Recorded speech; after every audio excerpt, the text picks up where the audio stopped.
श्रीकृष्ण जन्मोत्सव उत्साहात साजरा होतोय। मथुरा द्वारकेतील मंदिरात भाविकांचा उत्साह पाहायला मिळतोय। दर्शनासाठी भाविकांनी मोठ्या संख्येने गर्दी केलेली होती, तर तिकडची ही दृश्य सुद्धा आपल्याकडे येत आहेत। मथुरा ज्या ठिकाणी श्रीकृष्णाचा जन्म झाला त्या मथुरा नगरीमध्ये या जन्मोत्सव हा मोठ्या उत्साहामध्ये साजरा केला जातो। तिकडची दृश्य आपण बघू शकतोय लोकशाही मराठीच्या माध्यमातून। मथुरा आणि द्वारकेतील मंदिरांमध्ये भाविकांचा उत्साह शिगेला पोहोचल्याचं दिसून येते। या ठिकाणी पाळणा हल्लेला आहे आणि त्याचबरोबर श्रीकृष्ण जन्मोत्सव मोठ्या उत्साहात या ठिकाणी साजरा करण्यात आलाय। मोठ्या संख्येने महिला यावेळेला तिथे उपस्थित होत्या। दर्शनासाठी भाविकांनी काल सकाळपासूनच गर्दी केल्याचं दिसतंय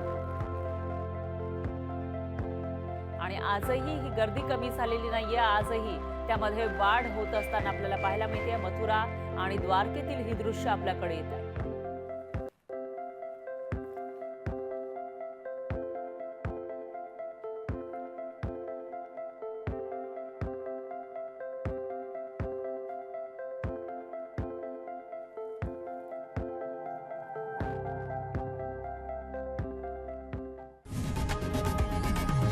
लोकशाही मराठी ऐका, पहा, जागरूक रहा।